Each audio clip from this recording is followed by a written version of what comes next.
project, your first milestone for your project, is due on Wednesday. So you will submit that on Wednesday by 4 p.m. Please, for each group, just submit one copy of the proposal. So if you're in a group of 3, that's just 1, not 3 proposals. And you're going to submit it the same place you submit your homeworks, to Mallory, by 4 p.m. in hard copy. You're also going to email 1 digital copy, like a PDF, to the TAs. So that's all on the instructions for the milestone. Are there any questions about the milestone or the submission process for that?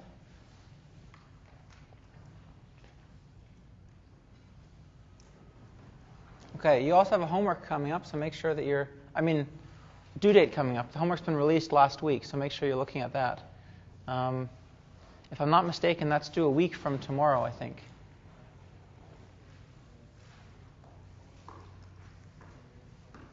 Any other questions before we start?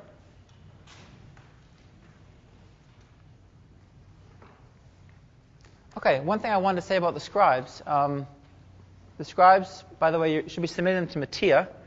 I don't know if we put that on the website, but people seem to figure that out. Mattia is in charge of the scribe notes this semester. And if you're assigned to scribe a particular lecture, then that means you're supposed to scribe the content of that lecture. So for example, if you were assigned to scribe the subgradient method lecture, then you should also be writing this down, because we didn't quite finish the stochastic part from last Wednesday. Okay, so the people who were signed up for the subgradient method lecture are responsible for this, like 10 minutes. People who are doing the proximal gradient lecture, you're not responsible for this part, just to clear that up. So we're going to, I wanted to cover the stochastic subgradient method just in a little more detail. We kind of rushed through it at the end last time. It's a very widely used technique in large-scale optimization in machine learning and statistics. Hopefully we'll revisit it as an advanced topic later in the course. This is just to give you a flavor of what it was. So let's just jump right in. The setting, remember, was to minimize the sum of functions. And we thought of a few cases where this could be interesting. Say in regression, each of these fi's look like, so I would call x beta in regression, right? And each of these fi's might look like the yi minus xi transpose beta squared, where xi is our predictor variable and yi is our response. And m is n in that setting. So we're summing up the squared error loss on each of n training examples. The same holds with classification and also kind of regression classification with different losses than the ones that you kind of most typically encounter, like the logistic and least squares loss. We can very typically write this as a sum over training examples of some loss in that training example. And we're in a setting where we're imagining that m, which is the number of training examples we can keep in our mind, right? M equals n in most of our applications, is very large. Large enough that forming this sum is challenging. Maybe even storing all the data in memory is challenging as well. So what would subgradient method do to minimize this sum of functions, sum of convex functions? Well, remember the subgradient method just computes a subgradient at every iterate. So if we're at xk minus 1, we compute a subgradient of the loss of the criterion function at xk minus 1. And we know that the subgradient of a sum we can take as sums of subgradients. That was one of our rules. So in other words, we have to compute the subgradient of each of these fi's, I'm calling that gi, and evaluate it at the point xk minus 1. That's why there's a superscript k minus 1 here. And we just move in that direction, right? In the case where these functions were differentiable, this would be a sum of gradients, moving in the direction that's defined by the sum of their gradients. So that could be very costly because m could be large, right? It could actually be very costly just to perform this update. So an alternative approach is to do something that people call stochastic or incremental subgradient method, which a special case of that is stochastic gradient descent or incremental gradient descent when these functions are all differentiable. And that repeats the following. It just chooses one of the elements of that sum in some way, and we take the subgradient with respect to that function, we move in that direction. That's the difference. Okay, and there are typically 2 ways to choose which element of the sum to move along. in terms of its subgradient or its gradient at each iteration. And that's to do it cyclically, so where we kind of take each one in turn. We ask for the subgradient of the first function, the second function, the third function, etc., and we cycle back over iterations. That's called the cyclic rule. The randomized rule, on the other hand, just chooses a function uniformly at random from our set of m functions. And I think the randomized rule is more common in practice. You'll see why in the next few slides. So we talked about this last time. We went through this little calculation that told us that, well, we know this already, kind of just from this comparison. Computationally, m stochastic steps are the same as one usual step, which we usually call a batch step in the context of stochastic methods. So we take m of these steps. It's computationally equivalent to one batch step, right? Because we're basically having to compute one subgradient per iteration versus m per iteration. So how about the progress? What about the progress you make over, say, m stochastic steps versus one batch step? And we did this simple calculation last time, and for this, just so that we can continue moving quickly, I won't go through it again, but go look back at the notes if you've forgotten, that showed that we can look at one pass of m subgradient steps, right? We can look at a collection of m subgradient steps, and here we actually took them to be the cyclic rule. So one full cycle of stochastic subgradient steps as a noisy version of a single batch subgradient step. That's because at each iteration in the cyclic rule, we're picking one function whose subgradient we're going to move along. If we accumulate that over one full cycle, we'll see it's the sum of m subgradients. And the only difference between that rule and the batch rule, and here we're actually looking at gradients just to make things simple, is that in the cyclic pass, we're actually evaluating the gradients kind of at the wrong spot. Instead of all evaluating them at the original point xk, we're evaluating them at a kind of more recent iterate. So if we were to believe that the gradient of f doesn't change drastically under small perturbations of the input, like suppose the gradient was Lipschitz, which is one of our common assumptions that we make, then you might convince yourself that the stochastic method, which we can view as, like I said, a noisy batch gradient update over m cycles, makes about the same progress as one gradient update. And so it would converge possibly at the same rate.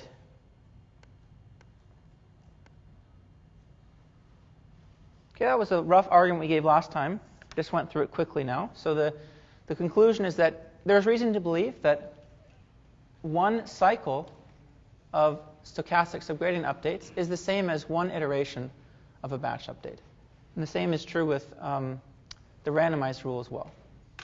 So the progress shouldn't be too much worse if we take m stochastic steps versus one batch step. That's good because computationally it's the same. The progress, we said, shouldn't be much different. But what we gain with the stochastic steps is that we don't have to actually store, say, every one of those m functions in memory, which could be itself very costly. So that's one advantage, right? Because we can just pull it out of memory as we need to evaluate its subgradient. Here's a little bit more, precise results. We're not going to prove these. The proofs of these, they're a little bit complicated because of the incremental nature of the stochastic method. But the reference I gave in the end for these has the proofs written down, so you can see what they look like. They really look pretty similar to the one we did for subgradient method and the gradient method, but just taking into account the incremental nature, which is a little tricky. But the two results are as follows. Let's think about proving the subgradient result. So we're just going to assume the functions are convex. And just like we did with the single function that's convex, we're going to assume that it's Lipschitz. That's what we need to get a certain rate out of it.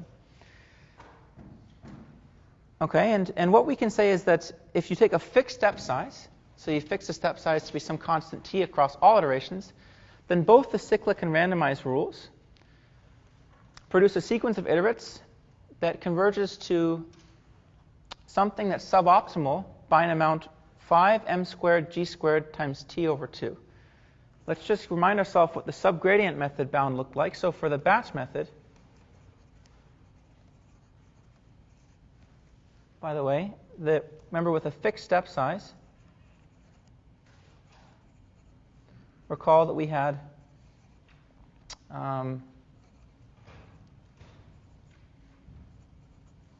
something like this.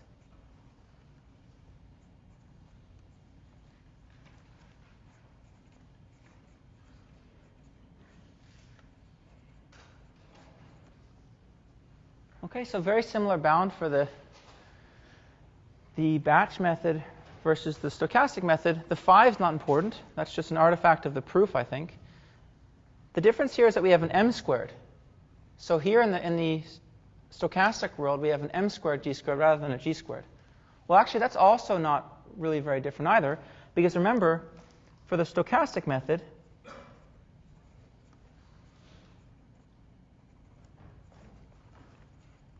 so each of these functions is g Lipschitz, which means that the function f, which is the sum of these guys,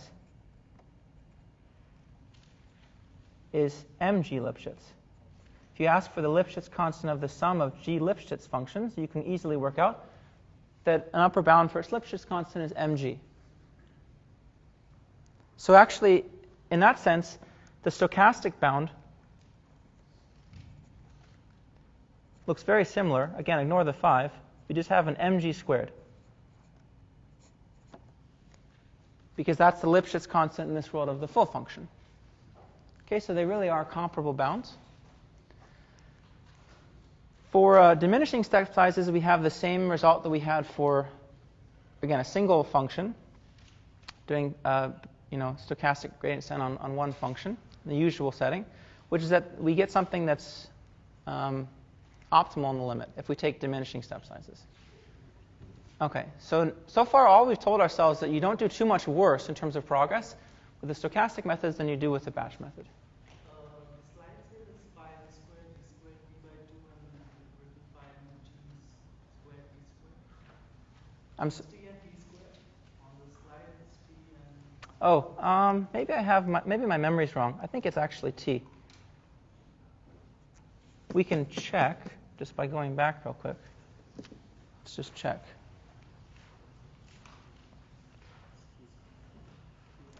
Yeah, it looks like it was t. So the slides are right. I just wrote it down wrong.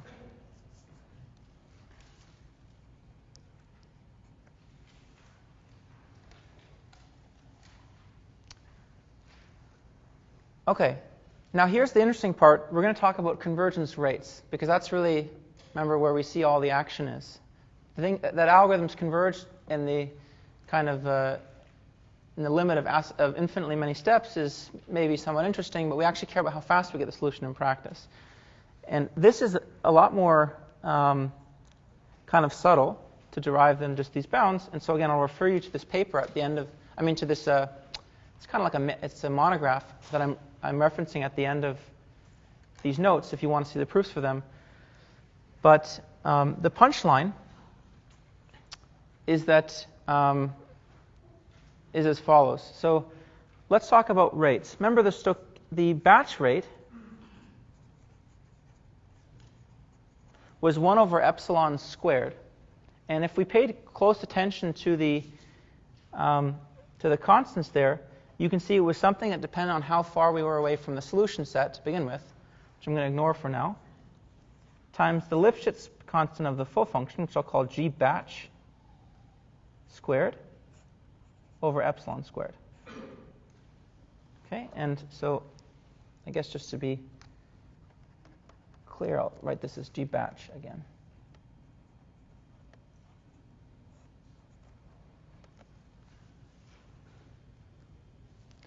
Okay, how do we do with the cyclic rule? Let's look at that one first. So what's the cyclic rate? Well, the cyclic rate ends up being, I'm going to write it a little differently than what's on the slides, m times mg squared over epsilon squared. This is the iteration complexity.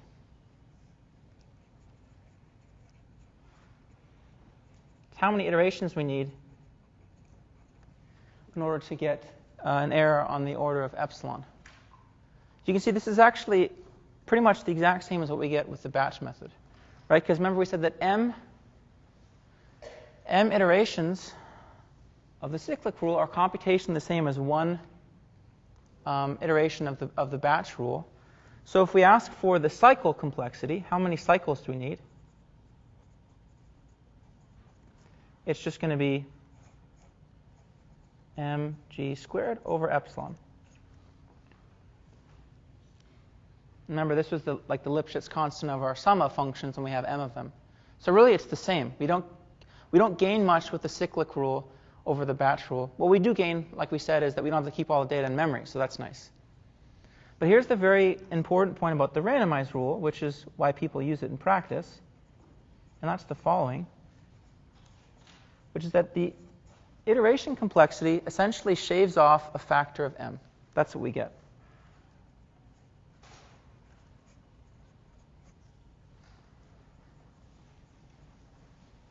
Okay, so in other words, if we're asking for the cycle complexity, right, how many cycles of the randomized rule do we need? Which is, remember, one cycle is computationally the same amount of work as one batch iteration. So to get an error of epsilon, we can see that it's actually mg squared over epsilon squared. So this is reduced by a factor of m.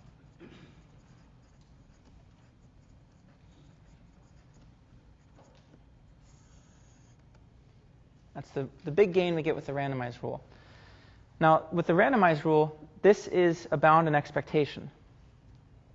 Okay, so this means on average, the number of cycles we need is mg squared over epsilon squared. For the cyclic rule, it's a worst case bound.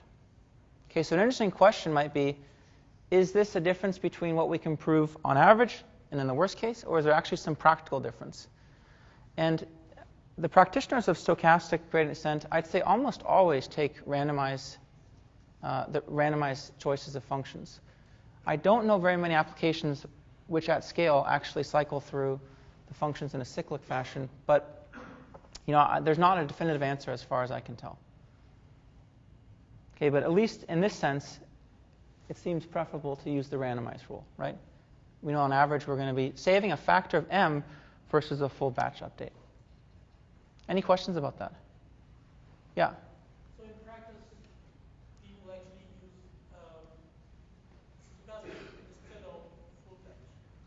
That format is faster. So the next slide I'll tell you the rule of thumb. But in practice, people use the randomized rule because of the memory limitations of the batch rule. So that aside, if we don't have a problem with memory, That's a huge concern. I mean, I think, again, this is a very kind of crude statement, but memory starts becoming a problem in many cases faster than computational cycles do.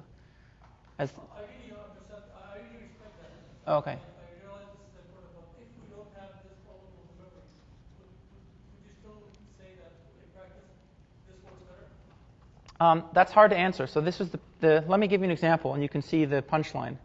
The answer is kind of. It depends on how accurate you want the final solution to be. So this is an example I'm trying to give to portray the difference in behaviors of stochastic versus batch methods. It's a logistic regression setting. So each one of these functions, remember this is logistic regression loss. If I have binary yi and predictors xi, I'm trying to classify according to those predictors, then I can write the logistic regression loss as a sum of functions. Each of these are convex and smooth, so I can think about applying stochastic gradient descent here. Okay, and my example is not with n equals 500 million. My example is with a much smaller n. But I'm saying, think about if somebody asked to do this when n is that large. Right? It would be very hard in R or MATLAB, Python, whatever, if you're not using a distributed setting, to minimize this loss function if you didn't have a stochastic alternative. One batch update, just to keep in mind the computational cost here, it costs n times p, where n is the number of observations, p is the number of predictors. That's because that's the cost of computing the gradient and taking the inner product of that's the cost of computing the gradient. And one stochastic update costs O of p, order of p, right? So if n was huge and p was comparable, p was comparably larger, even smaller, this is a very, very big difference between the two. So clearly, if I gave you a budget of 10,000 stochastic steps, it'd be a lot more affordable than the same number of batch steps.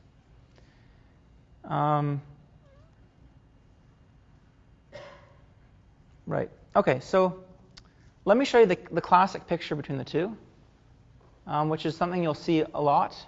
I did this in 2 dimensions just so that you could visualize the contours. So I solved a logistic regression problem where n was quite large, p was 2, just so I could visualize the contours, and I took the usual batch gradient descent steps and stochastic gradient descent steps, and I plotted their conversions towards the solution, which is this star here. They both start at the same place. Remember, each one of these batch steps is order np computations. Each one of these stochastic steps is order p. So if I take 20 steps to get to this kind of seconds to inner contour, with the red versus the blue points, that's actually quite a big difference in terms of their computational cost. And I used a randomized rule here, not the cyclic rule.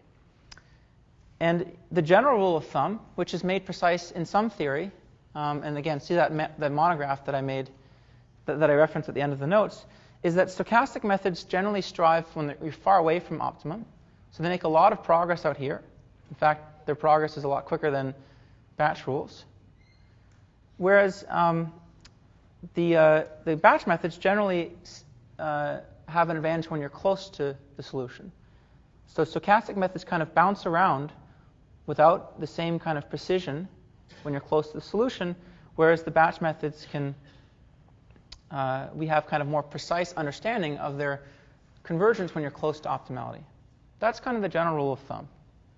So if you're in a situation where all you cared about was an approximate solution, suppose I was solving some statistics problem or statistics or machine learning problem where the noise of my observations was large enough that I thought, actually, I don't need the exact solution, I need something close to it, then you probably want to use a stochastic method, because if you're anywhere in here, you're probably going to be experiencing, say, comparable classification error, right? Moving from the second to last contour to the optimum solution is probably not a big difference in terms of the test error. In other applications, say in statistics and machine learning, you really want a very precise solution. You're not going to get it with a stochastic method. So it really depends what you're looking for. Was there a question here somewhere? Yeah. I didn't quite catch. Did you explain why there's this difference between the cyclic and the randomized rates, or is that something that's beyond scope? So I mentioned that the difference between the rates is because one is an average case and the other is a worst case. So the cyclic rule is a worst case bound. The randomized rule is an average case bound. A lot of times we can prove average case bounds are a lot stronger than the worst case. So I don't know. I mean, I'm not sure how you would phrase it. I'm not sure how you would phrase an average case result for the cyclic case. It'd be interesting to know that if you could phrase one, does it come out kind of comparable order to the expected number of iterations in the randomized rule? But yeah, I don't really know if that's an artifact, like I said, of the difference in the proof, how you prove a randomized rule versus a worst case bound, or whether there's actually a big difference. Did you have a? What you referred to would be an average. If you were to do an average case bound of the worst case, right, that would be average over all the problem instances, whereas the bound for the randomized algorithm is over the random choices. Right, that's a good point. Yeah, so there's a very big difference between what I'm talking about when I'm talking about a worst case bound, or sorry, an average case bound, like over statistical noise, over decisions by the algorithm.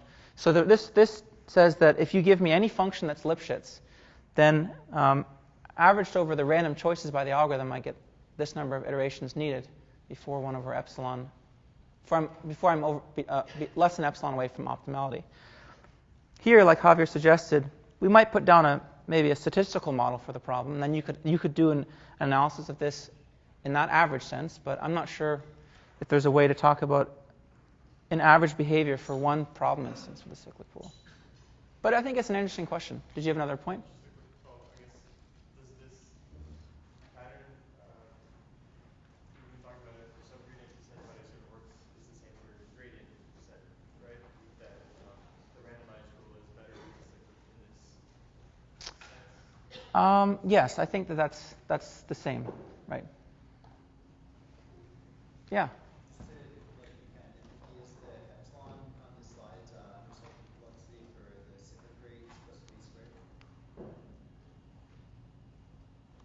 on the slide supposed to be squared? Not on the slide, sorry, on the notes. Notes. Yeah, I just had a typo here. These are all supposed to be squares. Thanks.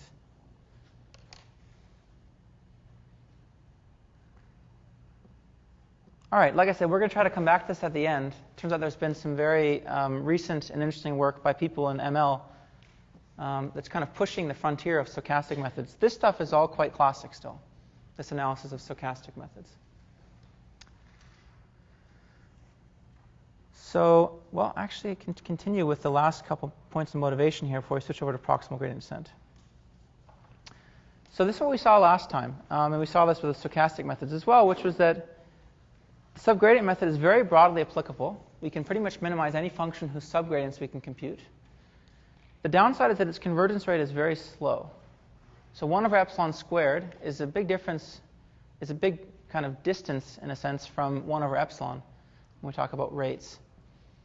1 over epsilon being the rate we get when we have smooth functions that are convex, if we use gradient descent. And so the number of iterations required to get an accurate solution with the subgradient method is actually really large. And so that's its downside. And so you might ask, can we do better? And we asked this question, I think, with the gradient descent. At least that was in the slides. I wasn't here for this lecture, but I'm pretty sure you guys covered that. Which is, we might pose a question like, if we were to look at a broader class of methods than the subgradient method, which I'll call non-smooth first-order methods. And these are methods that start with some initial point, and at any point, at any iteration k, they can update xk to lie in essentially the span of all subgradients seen so far. And you can convince yourself that the subgradient method is actually it lies in this class just by, you can do a simple inductive proof, right? xk it lies in xk minus 1 plus something that's aligned with gk minus 1. And that's going to, and xk minus 1 is going to lie in xk minus 2 plus something that's aligned with gk minus 2, etc. And if you just kind of complete that inductive argument, you'll see that actually it lies in the first point we start off plus the span of all subgradients seen so far. And the setup we're going to look at now is one in which these subgradients come from a weak oracle, which means that we don't get to choose which subgradient we see. We just are given a subgradient. So imagine there's a black box that we have where we ask, I have this function f. I'm at the point, say, xk. Please tell me a subgradient. If there's many subgradients, we don't get control over which one we see. We just get one back. Because in practice, that's really, we don't always have kind of strong control over the subdifferential. We usually just know how to compute subgradients. So let's suppose that we are looking at a method of this type. And then there's a very nice theorem by Nesterov. The other lower bound for gradient descent was also from Nesterov. And these aren't very hard to prove, by the way. In fact, last year we had one of these as a homework question. I don't think we'll revisit them, but you can check out the solutions from last year's class if you're interested.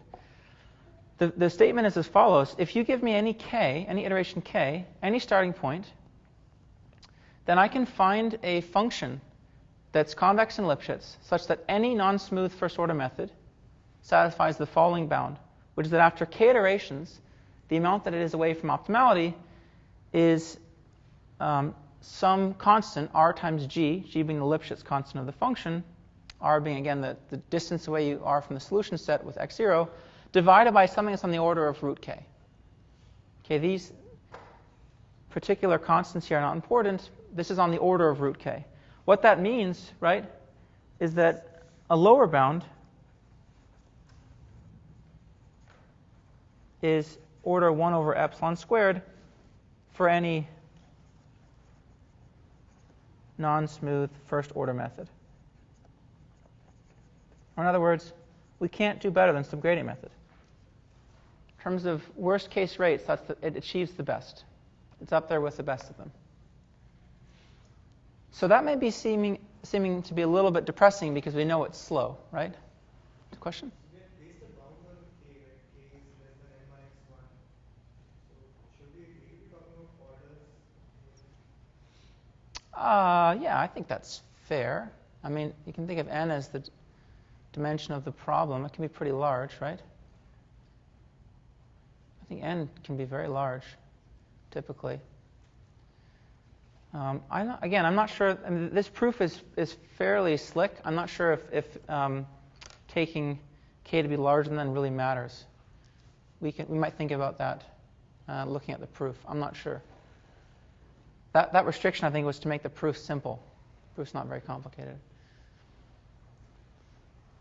Okay, so in a sense, this might be a bit depressing because it says we can't do better than this rate with any other method. So the subgradient method, despite the fact that it's pretty slow, it's about the best we can do if all we assume is that our functions are convex and Lipschitz. So instead of trying to improve across the board, right, instead of trying to figure out a better method for any convex function that's not smooth, which we know we can't really do in terms of rates, we're going to focus on minimizing functions that are of our kind of a more particular form. And those are composite functions. Those are functions that look like g plus h, where g is a smooth function, and h is a non-smooth function, but it's simple in some sense. So we're going to try to focus our attention on functions that kind of in total are non-smooth, right? Because if h is non-smooth, then g plus h is non-smooth sometimes, or most of the time. But the non-smooth part is, in a sense, simple. And we'll see this actually captures a lot of problems that we encounter in statistics and machine learning. We don't need to kind of generically just consider convex functions. We can focus on this class instead.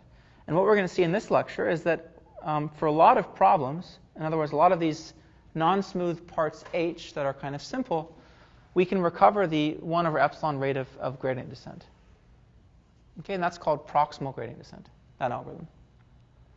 So let's just get right to that.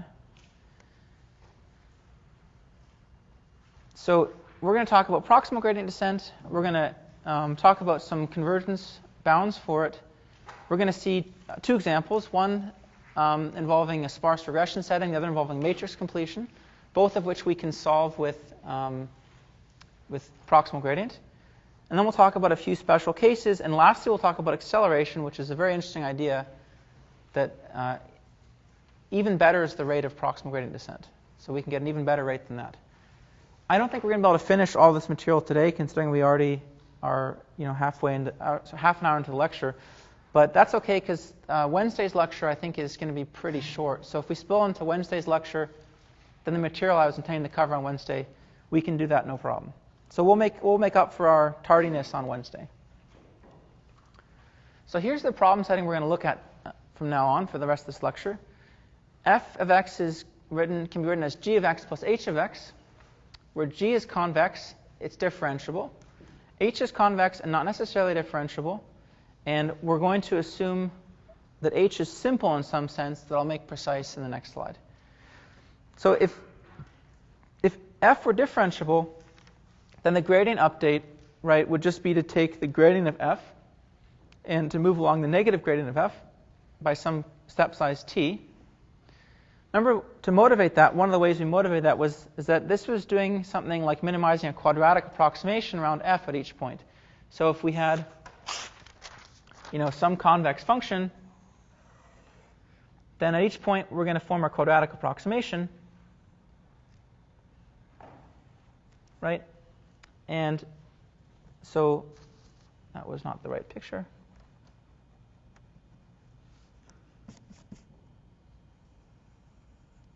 Might choose to make a quadratic approximation, right, that looks something like this. At the point x, and then we minimize it, and it brings us to, say, this point, which is x plus. It's the next point in our gradient update. And this quadratic approximation, remember, was just to take f around x and add the first order term, which looks like the gradient of f transpose z minus x. And then for the quadratic part, we just were deciding to add a spherical quadratic. So then the distance between z minus x squared dividing by 2t. So we call this quadratic approximation to f tilde of z. Right, that's this guy. This guy is f. This guy is f tilde. And to get the gradient update, we could think about just repeatedly forming these quadratic approximations, minimizing them, and that's actually what this is doing. You can just take the gradient here with respect to z, set it equal to 0.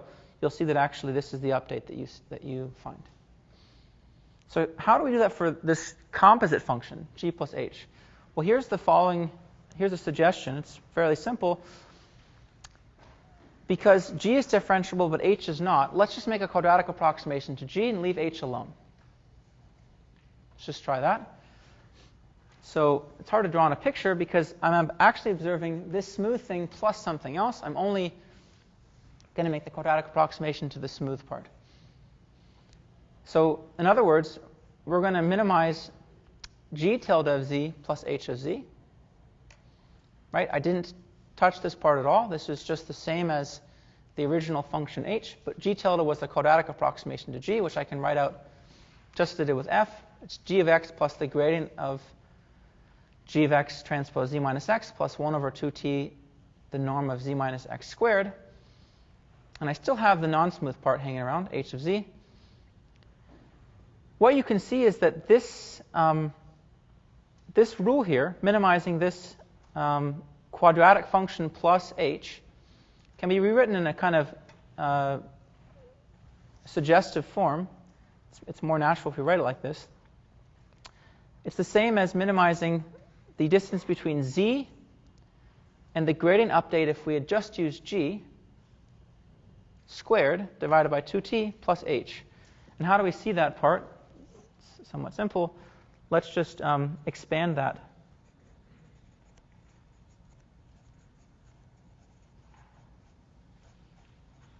Expand this out. Right, we get something involving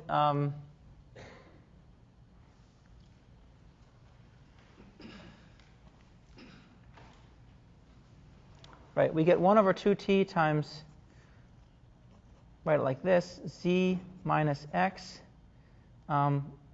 plus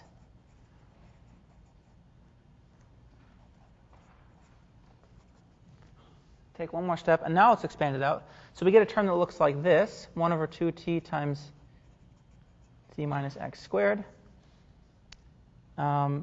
This part only depends on x. If we look at this part squared, and remember the minimum's over z, so that doesn't really matter. I'm going to forget about that part. And what does the cross term look like? It looks like minus 1 over t, because I did minus 2 times 1 over 2t, times z minus x transpose t times the gradient of g of x. And that t is going to cancel out with this one. Oh, there's no minus. Sorry. It's just plus, right, because that's a plus. And you'll see that's the second part we have on this line above. And again, the terms that depend on x don't matter. We can add or subtract whatever we want. So that explains the presence of g of x here, plus terms that depend on x. Okay, so we can rewrite it in this form. And now let's interpret this. This part says that at every step we want to take a direction that minimizes this criterion. It's composed of two parts. The first part tells us to stay close to the gradient update for g. So had we just tried to make the gradient descent on g alone, this is what we would have gotten. We would have taken this step, x minus t times the gradient of g of x.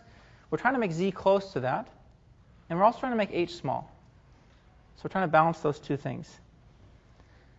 Now I'm going to do something that may look suspicious, which is I'm going to just define the proximal mapping to be some function that's defined in terms of h. Okay, so really the prox is actually a function of t and h. I'm just not, it depends on both t and h. I'm just not denoting it. I'm not having a notational dependence on h in the slides. But I'm just going to write it down here so that you can stare at it after the slides passed, which is defined as follows. You pass the prox an argument x. It returns to you the point z that minimizes this criterion. L2 norm of x minus z squared divided by 2t plus h of z. It's called the proximal mapping. And with that definition, we're going to define something called proximal gradient descent, which is just at every iteration, we're going to take the proximal mapping of the gradient step with respect to g. And you can see that, right, what we'd seen from up here was we took x plus, which was equal to 1 over 2t, it's the argument of this.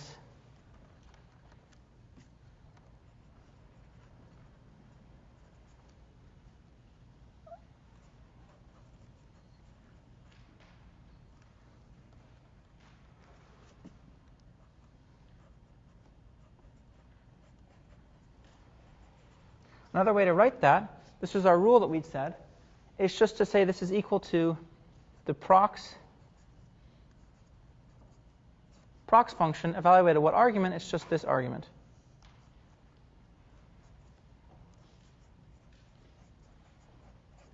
So that's proximal gradient descent.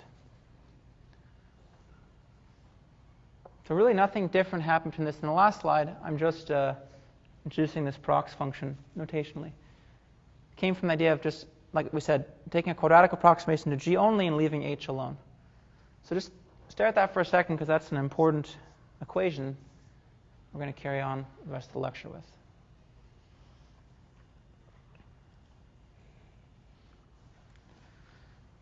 Okay, to make that look more familiar, you might want to rewrite that as xk minus tk times something that looks like a gradient, right? That was what we that's how we had gradient descent and subgradient descent. We had them both in this form. So you might want to write proximal gradient descent to fit this form. This is really just for convenience of proof in some sense, or convenience of form later on. There's no reason why this form is better than this form. And we can just define G to make this work, right? If I told you I wanted the updates to look like this, you could just solve for G to make that happen, and you'll see that G just ends up looking like this. Not really very important. I think it's better to remember this form of proximal gradient. So I said this was suspicious, and it's because I really kind of swapped out one minimization for another, right? I said we want to minimize G plus H. I'll define this prox function, and then, hey, I have an algorithm for it. It just takes prox of the gradient updates with respect to G over and over again. But if this is a hard minimization problem, then that wasn't really very fair, right? Because this notation is hiding the fact that this is itself requiring me to find the minimizer of some criterion that's defined in terms of H.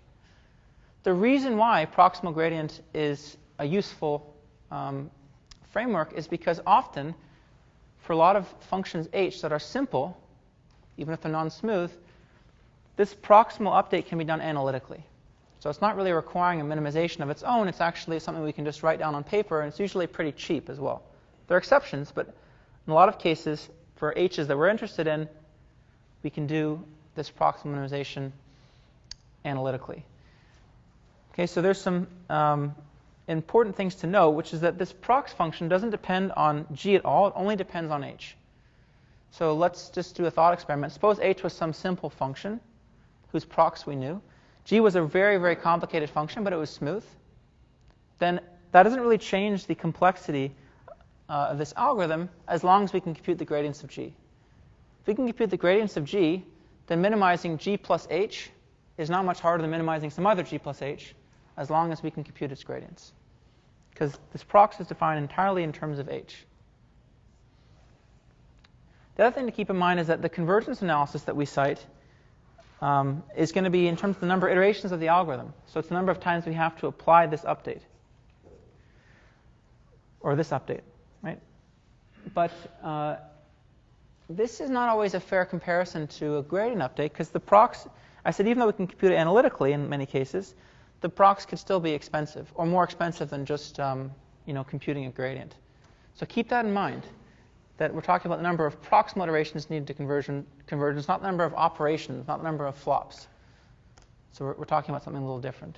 Yeah? Can I give an example for G and H? For example, can I think of G as likelihood function and H as n-log loss?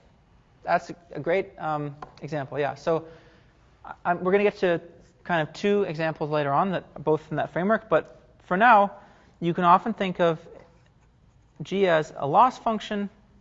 So maybe it comes from a log likelihood, and H as a regularizer or a penalty.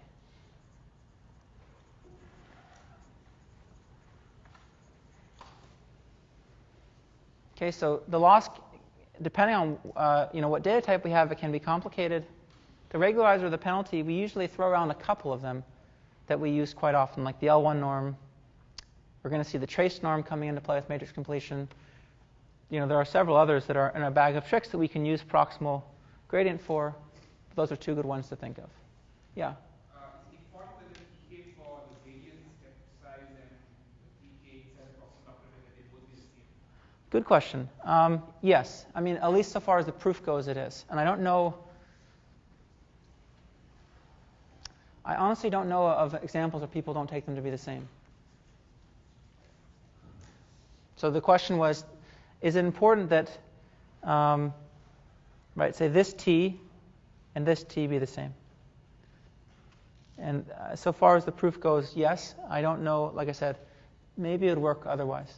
If you derive the Prox operator from the quadratic approximation, you would end up having this t right there. So it's the same t. Yeah, it's a good point. So Yusheng was saying, if we went back to this motivation, right, then there's really just one t, and that's determining the curvature of the quadratic part. And when we write in this form, it looks like it appears in two places. It's a good point.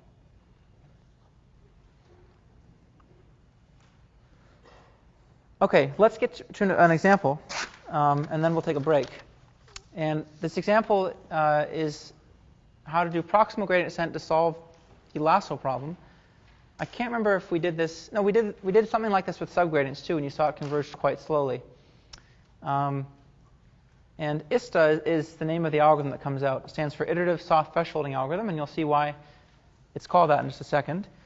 So this is our function f. We're going to think of it as g plus h, where g is the smooth least squares loss, h is lambda times the L1 penalty.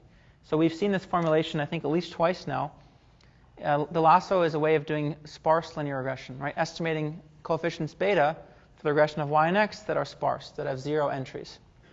And they're selectively sparse. So the lasso program selects out elements of beta that it thinks are uninformative in the prediction of y from x.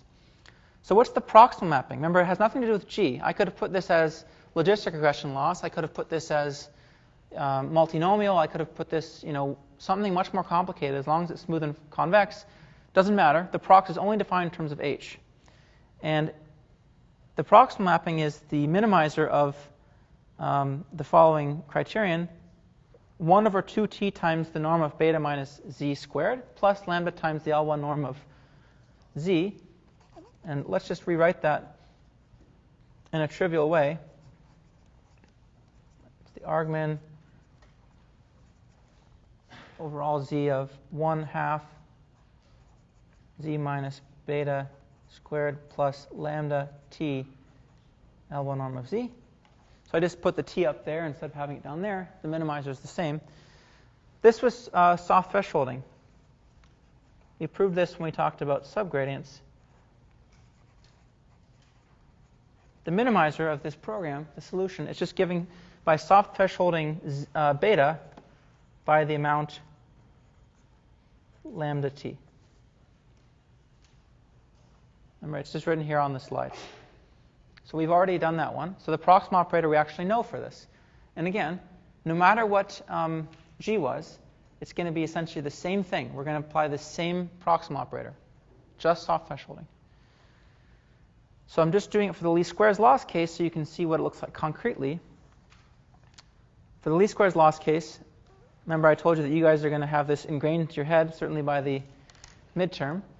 The gradient is going to just be minus x transpose y minus x beta. And so proximal gradient, it takes the prox operator applied to the gradient updates with respect to g. It looks like beta minus t times the gradient of g. The gradient of g is minus x transpose y minus x beta. So the inside amount looks like beta plus t times x transpose y minus x beta, and we soft threshold that. Okay, so let's interpret this. This says you're at beta. You're trying to do sparsely squares. Move in the direction of the correlation of the variables with the residual. Right? If some variable has high correlation or high inner product with the residual, you want to increase that variable along that direction. After you're done, you're going to soft threshold that. So if any element of beta is smaller than lambda t, set it equal to 0. Otherwise, just move it to 0 by an amount lambda t.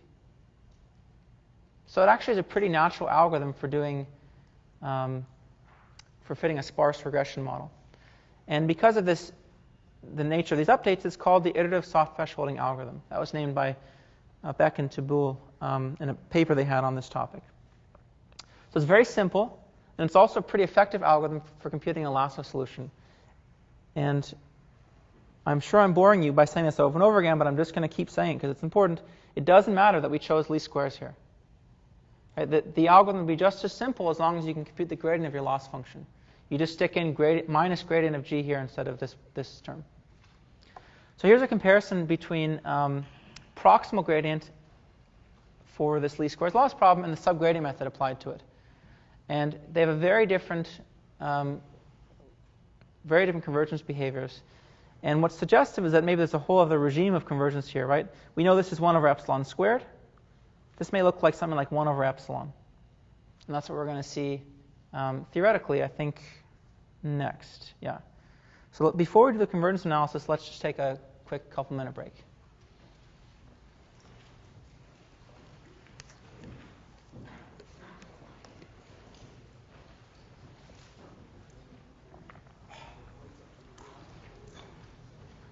I guess I took it out. I had it in the slides, then I got rid of it. Maybe because I thought I was going to put on the homework, and then I forgot to put on the homework. So lucky you guys don't have to prove this. The proof is really very similar to what we do in gradient descent. So if you want to look back at the gradient descent proof, essentially we're going to prove it, we just replace the gradient by this generalized gradient everywhere. That's why we wrote it like this.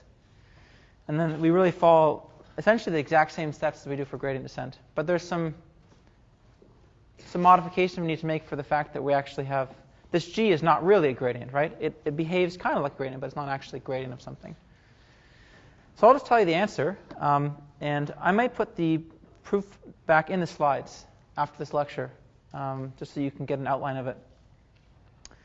And that is, the result that we're looking at right now is that if g is convex differentiable, and we make the standard assumption we make about it when we talk about kind of the smooth analysis of a first-order method, which is that its gradient is Lipschitz.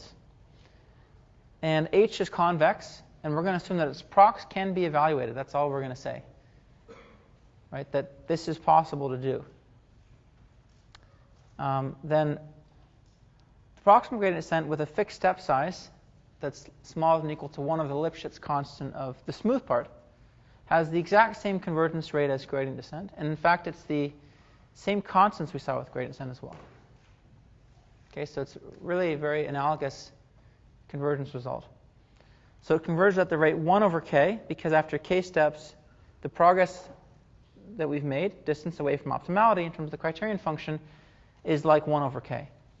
In other words, to get an epsilon accurate solution, we need 1 over epsilon iterations on the order of that.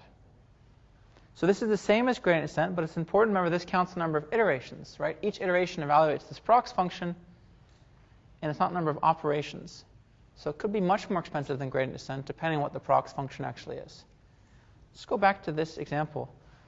How expensive was this prox operator? If beta is n-dimensional, and how many operations does it take to compute this prox operator?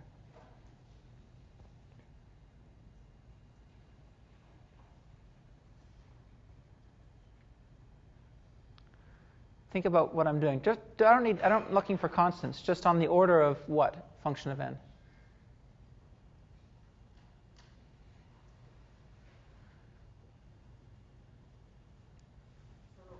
Order of n, right, that's all it is, because we're just going through each component, and we're saying, is it bigger than lambda, between minus lambda and lambda, or smaller than minus lambda?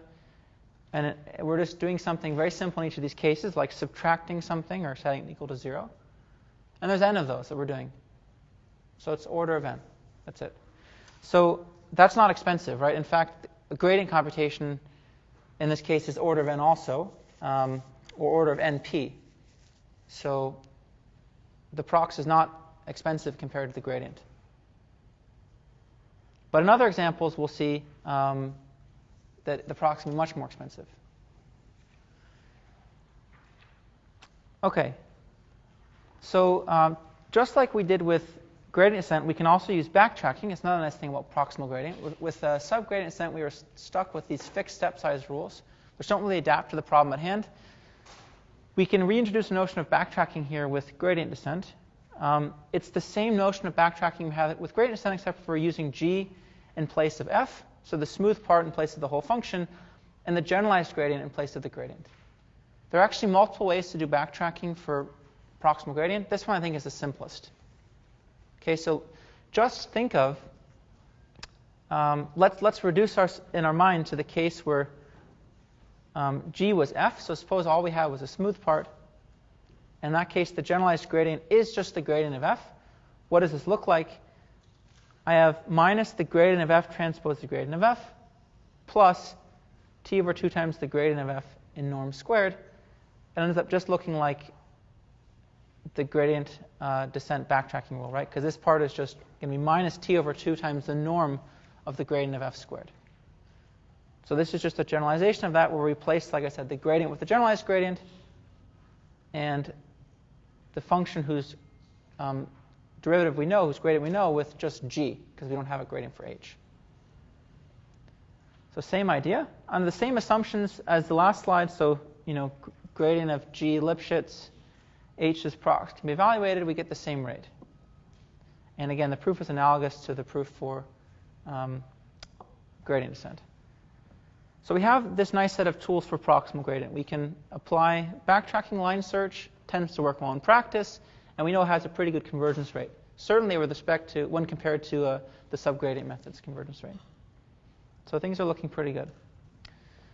Here's another example of proximal gradient applied, and we're going to see this is one in which the prox operator is actually pretty complicated, or it's pretty expensive, but it's still a very useful algorithm for this problem.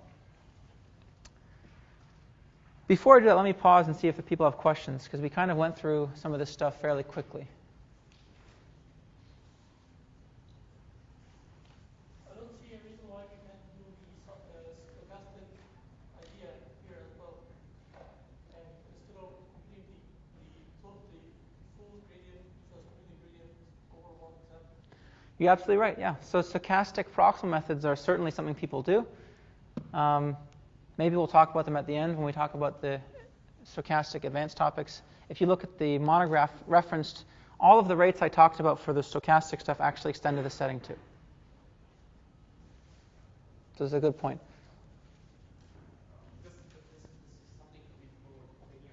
Why can't we use something like that, like a line search for functions that are not differentiable, the subgradient method? You're saying can't we? Yeah. Not that I'm aware of, no. Right. So backtracking, it halts when you're something that's when you're a certain fraction away from what you get if you just did a linear extrapolation of the function. Or you can't possibly hope to get the same progress as if the function was actually linear. So you kind of relax that and ask for some fraction of that progress. That's where the backtracking criterion comes from. That linearization depends on the gradient, right? So if you're not differentiable, then there are many such linear functions. So it's hard to know what you would do in that case.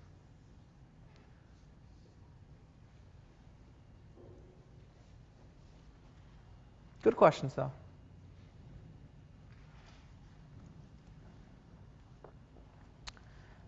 Okay, let's talk about matrix completion. Another interesting framework people are working in. Gained a lot of popularity in the recent years. So let's suppose that we have a matrix that's m by n, and we only observe certain entries of that matrix. And the observable set we're going to call omega. So it's only entries ij that are in the set omega do we observe of y. Otherwise, we don't actually observe y. We want to fill in missing entries. That's the goal, in some sensible way. And so this is often done in recommender systems, right? One of the big surges in popularity of this problem framework came from the Netflix prize, where you can think of y as being a matrix, say, whose rows correspond to users and whose columns correspond to movies. And the ith jth entry is the rating that the ith user would have given to the jth movie. Well, because not every user sees every movie, we don't actually observe all entries of this matrix, right? That would be pretty ridiculous. But by filling in the missing entries, we're kind of estimating some kind of rating that each user would give to each movie had that user watched that movie. And this might be helpful for recommending movies to users that they haven't seen before.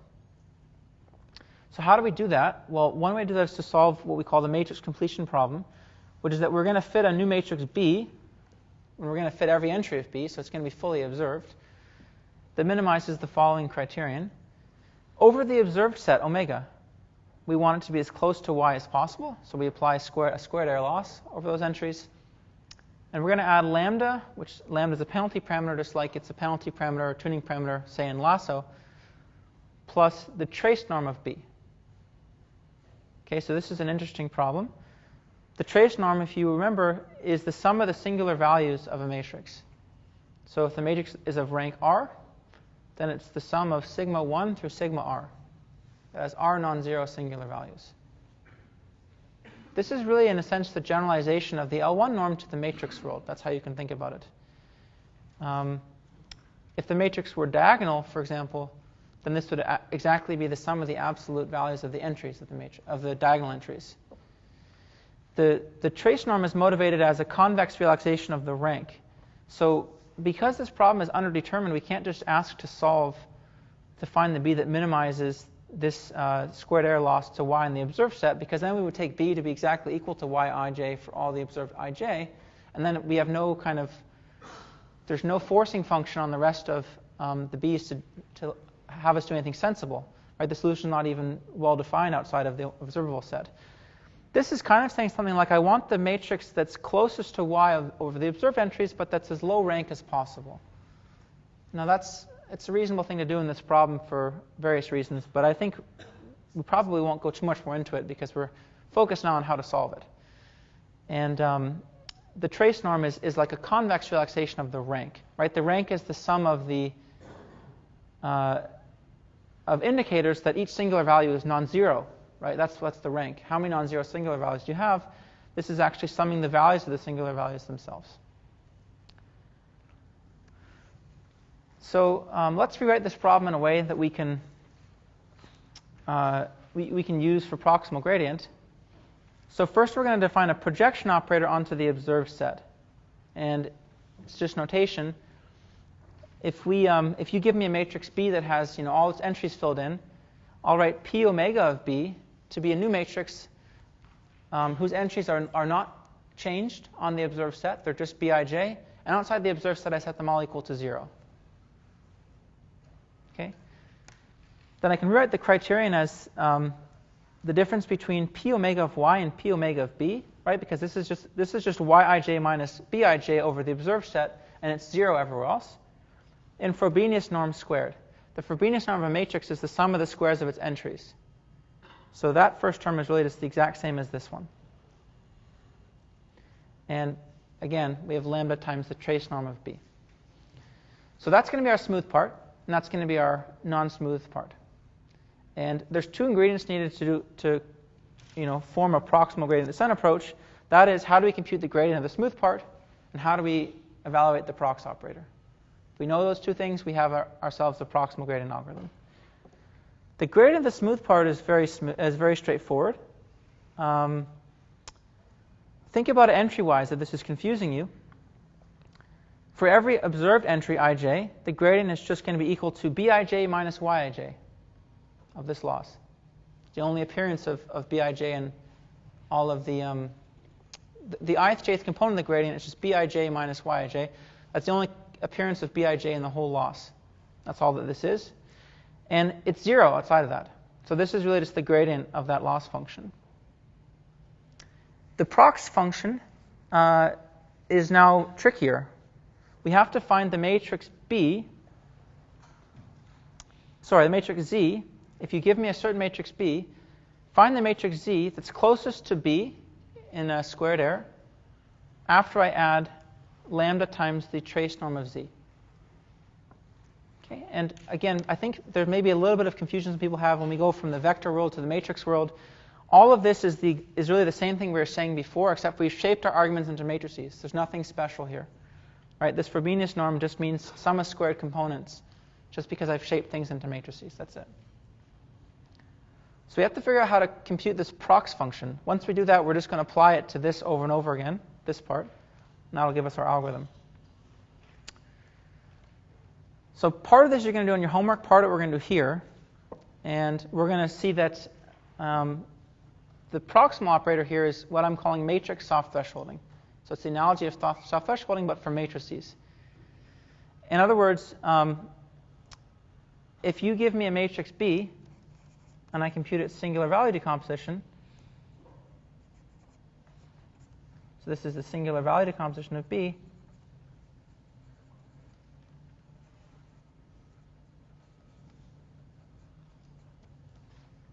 then the prox operator at some level, call it lambda, applied to B is U times a diagonal matrix where we soft threshold the singular values. So remember, in the singular value decomposition, right, this is orthogonal. That's diagonal with positive entries. These are the singular values, and that's orthogonal. And so the proximal operator is going to just be given by subtracting off lambda from each of the diagonal entries, making sure that we don't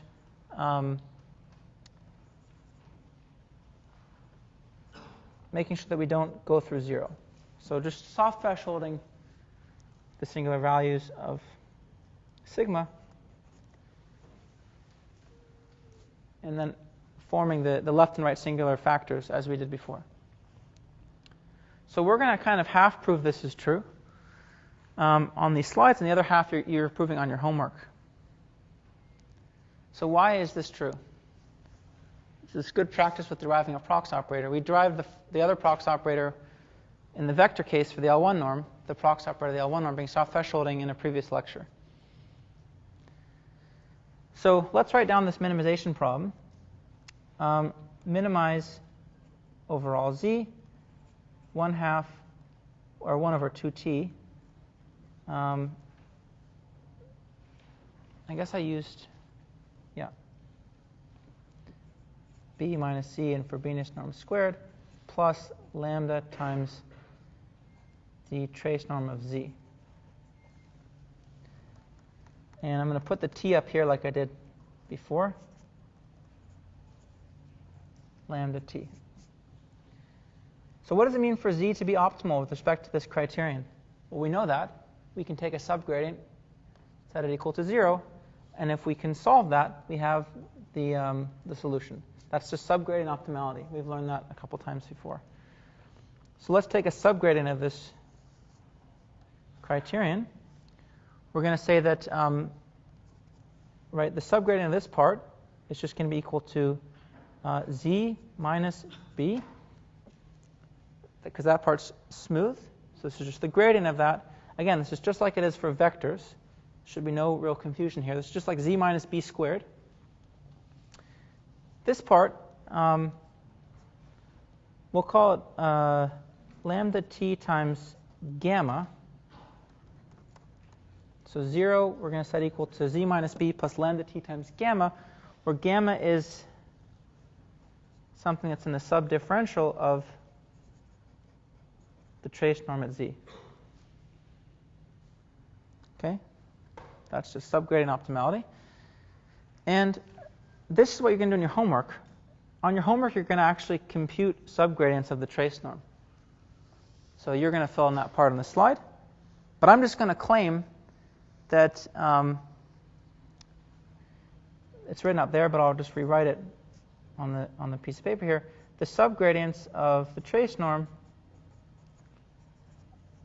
if z has a singular value decomposition, z equals u sigma v transpose, then the subgradients of the trace norm are anything that looks like u v transpose plus w, where w has operator norm at most 1, and it's orthogonal to both the left and right singular factors. So this comes from your homework. Homework steps you through that. Okay, so now we can take any one of these as a subgradient up here, right?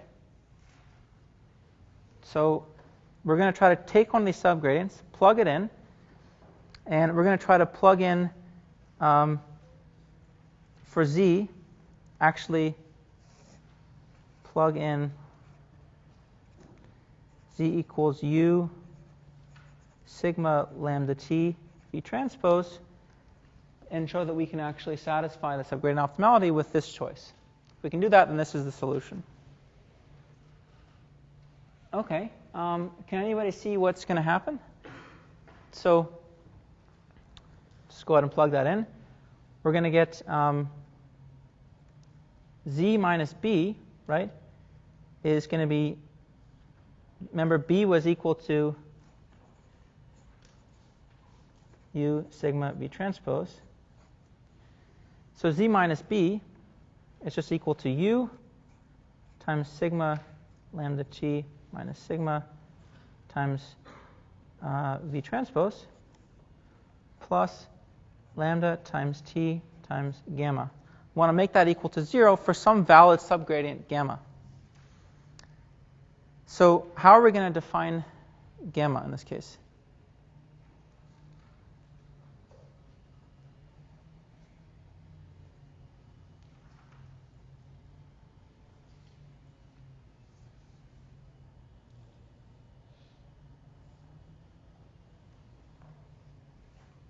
We want to set this equal to 0, right?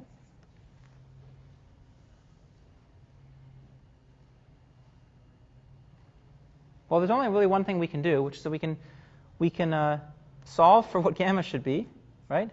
Gamma is equal to, it's going to be 1 over lambda times t, u sigma minus sigma lambda t v transpose. I've just put the minus in front. I've sucked it in to change the signs of that, and hope that this is a subgradient, as a valid subgradient. If that's a valid subgradient, then we're okay. Otherwise, we're in trouble because the solution I've claimed is not correct. So, all right. We have to write this right as uv transpose plus something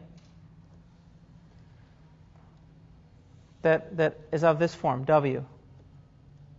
So let's write this as uv transpose plus the difference between this and uv transpose, which is just u times sigma minus sigma lambda t over lambda t minus I v transpose. And this is going to be our w. Okay. Now, for this to be a valid subgradient, this w has to have operator norm less than or equal to 1, and it has to be orthogonal to the left and right singular factors. So we'll just check it has operator norm less than or equal to 1, and then I'll leave it up to you guys to check that this is actually orthogonal to left and right singular factors. So why does it have operator norm less than or equal to 1? What is the operator norm of this guy w?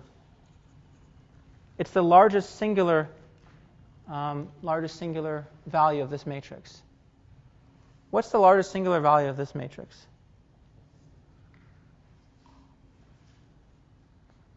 First of all, is this a proper SVD of this for W? It is, right? Because this is diagonal.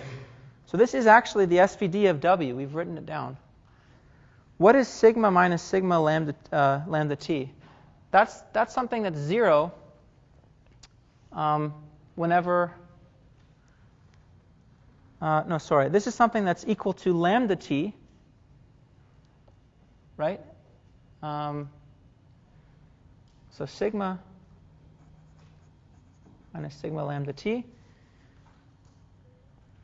is just equal to lambda t in its first, k components, and then afterwards it's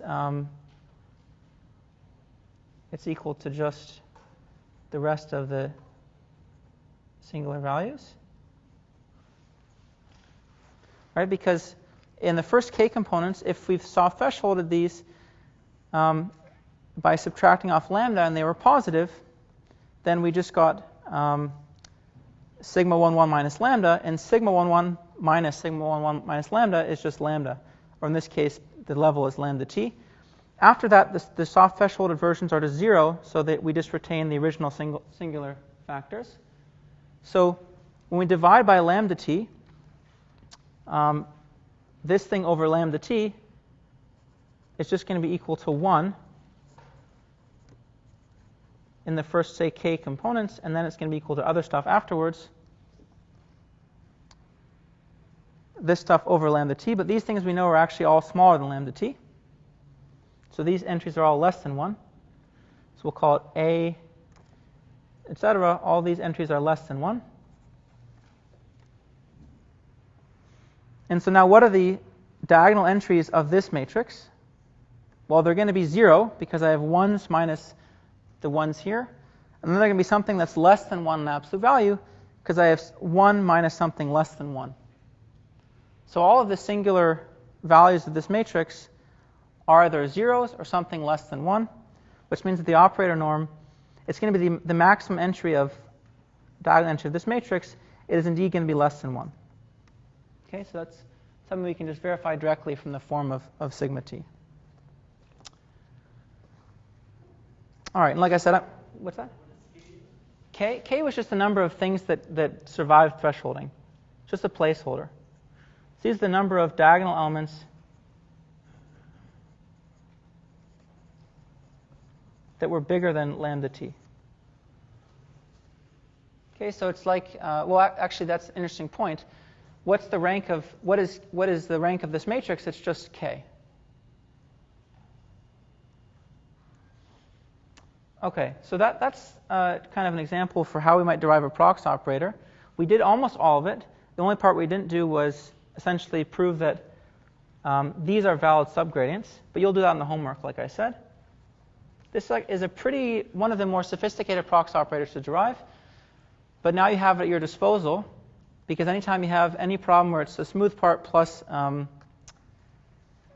trace norm, you know how to apply proximal gradient. So let's just get through the steps of the algorithm, then that'll be the end, and we'll have to pick up the last bit next time.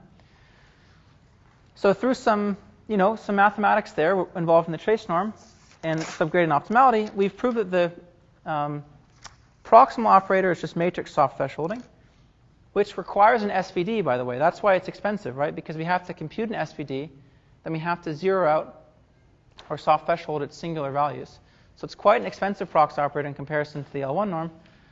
Nevertheless, we have now an algorithm for the matrix completion problem, which is at every step to add the minus gradient times t to your current estimate b, and then do matrix soft thresholding.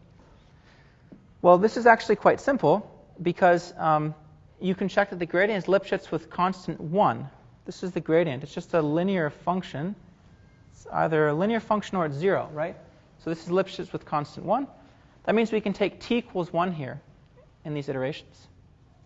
And when we plug in t equals 1, you'll see we get py of lambda plus b minus p omega of b.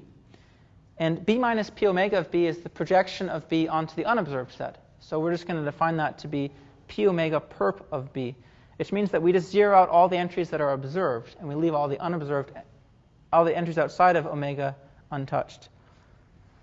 And so here's the update. We take all the entries of Yij that were observed.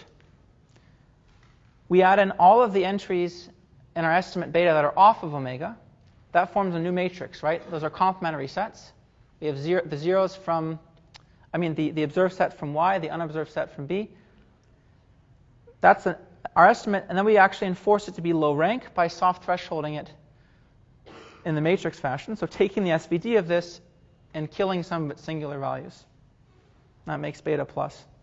This is called soft impute. I'd say it's probably one of the simplest methods for matrix completion. It's also surprisingly effective.